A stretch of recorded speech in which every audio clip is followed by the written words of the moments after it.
Ndadzoka zvekare muri yeZimbabwe panapa ndine imwe nyaya ndakakubatira iri kunzi several Citizen Coalition for Change CCC members of parliament disassociate themselves from former party leader Nelson Chamisa after they attended a national council meeting convened by a function whose interim president is Welshman Ncube.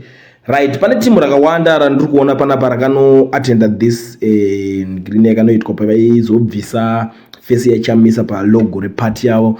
Pana ana Charlton Wente, ana Linet Karenyi Kore, anova vice president wavo. Pane vanhu vana ma MP vakaita sana Richard Tsvangirai, mwana waTsvangirai anga ariko futi ikoko. Ana Hepmo Chidziva, ana Kademaunga, timu rakawanda ma MPs vakano attend this event.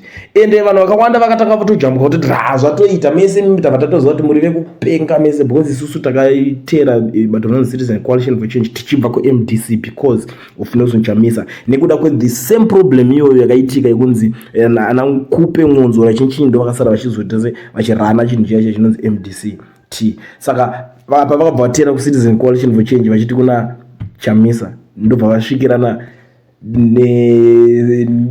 nyaya kana kuti cyclone Hlabangu yakazosvika ikanorova vanhu nemaricos ikaita kuti vanhu vapatsanurana neChamisa ndobva asiya party. Now iko zvinezvi vakutera futi mafootsteps aMonzora ezvinhu zvakamboitwa naMonzora. But ndakada kutarisa nyaya iyi inini zvangu ndakaitarisa zvisina kutora side because ma MP avanhu vekuti vazhinji vacho vanenge vachibva kumaside kwatakabva ndokunhu kuti tinenge takatobva takavavhotera tichida kunyatsoongorora nyaya iyi with love. Tikuona kuti inzara inoita kuti vateere ikoko because ukasa attend that Welshman Ncube meeting iyoyo anokurikola mangwana okuudza kuti iwe unonga kutonza usisiri wedu rokuti timira ende mese munozviziva ma MP achakateera ngekuti inzara vakatoti hatisi kuda kubva muparliament isusu parliament toramba tirimo vachiti toshandira nyika hakuna MP arikuenda kuparliament kunoshandira nyika.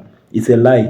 Vanhu vaya vari kutoenda kutsvaka mabenefits ndochokwadi nokutambira mota ma4x4 ndozviripo. Saka munhu arikutoti inini saka ndikazoluza mabenefits ese iwayo nekuti this anobva akanganwa kuti manje vanhu vakamuendesa vamuvhotera ikoko vanenge vakamira papi vakaita sei. But nyaya yandiri kuziva ndeyekuti pakaselectwa ma-MP aya ne-citizen nomination vanga vari 334422 chinchi. Saka uchaona kuti kune timu raya rekuti aiwa inini ndinoda kupindawo ipapo ndo richasara richizochanzawo kuside kwaChamisa. Asi vamwe, mark my words, vamwe pakanzi pachaitwa election vamwe vacho vachatanga kutiza ikoko kuti vanongoona kuti 5 years dzakwana vakuti inini ndakutonongera naChamisa yangu yekukampena ndo zvichaita vamwe vacho ipapapo.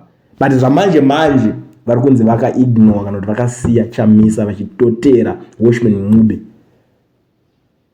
Ndo nyaya yandakakubatira muri Zimbabwe amene kuti imimi muri kuionawo senyaya